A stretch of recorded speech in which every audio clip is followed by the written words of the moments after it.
Hi, it's Angela Critters. We're going to cook up some thick pork chops. You can do this dish with thick chops or small chops. This is a dish that my husband's mother used to make probably every other week when he was growing up. And he just absolutely loves it. And I'm not a fan of pork chops, but this is the best rice that you'll ever have. The first thing we're going to do is we're going to brown the chops, sear them all the way around. I'm going to put a little bit of spice on them. I'm going to use my Carter spice blend.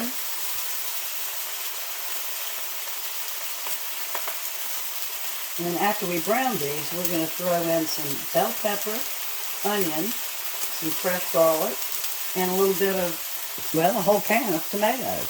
I'm going to use a little bit of onion powder.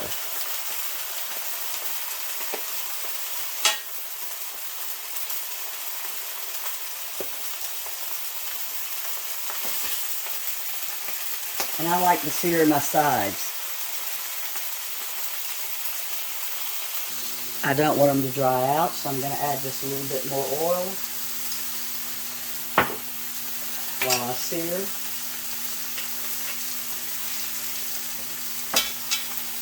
I was always taught to sear all sides of the meat. I think it's supposed to keep the moisture in. So I'm going to let these cook a little bit, and then we're going to go ahead and throw in the vegetables. So while the chops are still browning, I don't want them to dry out, so I'm going to go ahead and put a little tiny bit of broth. We're going to be using beef stock, but you could use vegetable broth or chicken broth, whatever you have on hand. I just think that the beef stock is extra good with rice. Now, of course, if you're using skinny pork chops, you just brown them and immediately go ahead and put in the bell pepper and onions.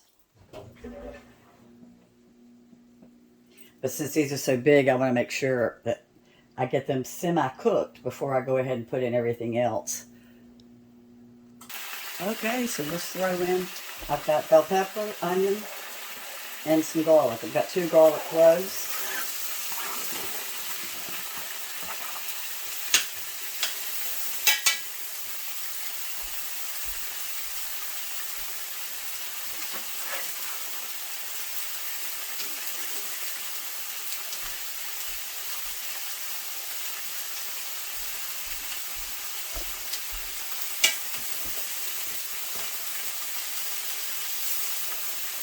I'm going to let my vegetables cook up a little bit before I add in the tomatoes.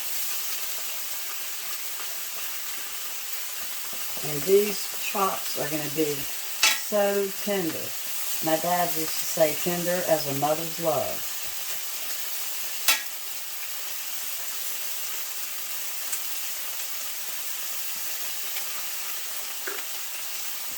A little bit more oil. A little bit more of my Carter spice blend. I want to get it on my vegetables.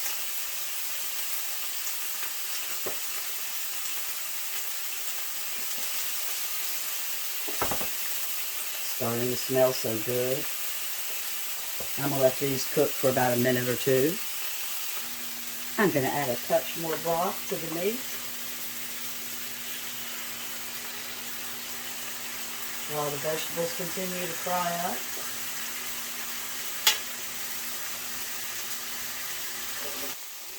My onions are starting to run clear, which is always a sign that it's just about time to put the tomato in.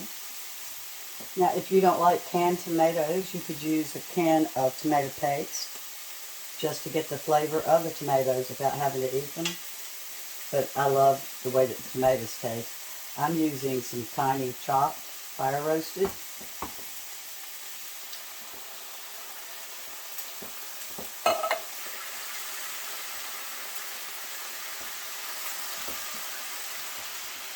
Get it all stirred up.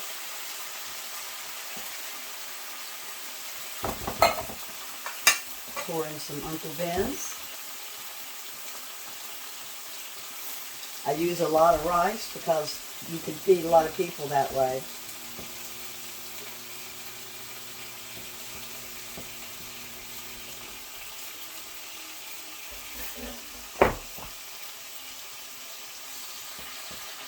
And we're going to pour in the broth. If you like salt, you can salt now. I'm not a big salt person. There's so much salt in the beef stock.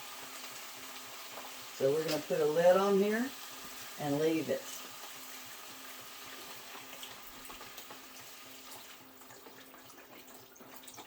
You will not believe how good this tastes. I think my mother-in-law started making this in the early 50s when she was a bride. And it was one of her go-to dinners. Her family really enjoyed it. All right. I turned it down to low, put my lid on it, and I'm going to keep an eye on it because I might need to add more broth, since I did use probably a cup and a half of rice. The kitchen smells great. It's ready. Look at that. Wish you could smell it.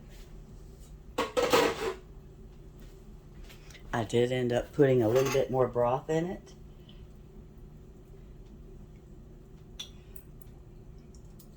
It's hot.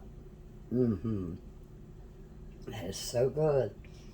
You saw how easy it was. I browned my meat, threw in some bell pepper, onion, garlic. After it was translucent, I added a can of tomatoes, rice, and 1 box of beef broth. Now, I did use a little bit more broth. I had a box of chicken in the refrigerator, so I poured a little bit of chicken over the top. And I think this cooked about 40 minutes. Well, thanks for watching. Bye-bye.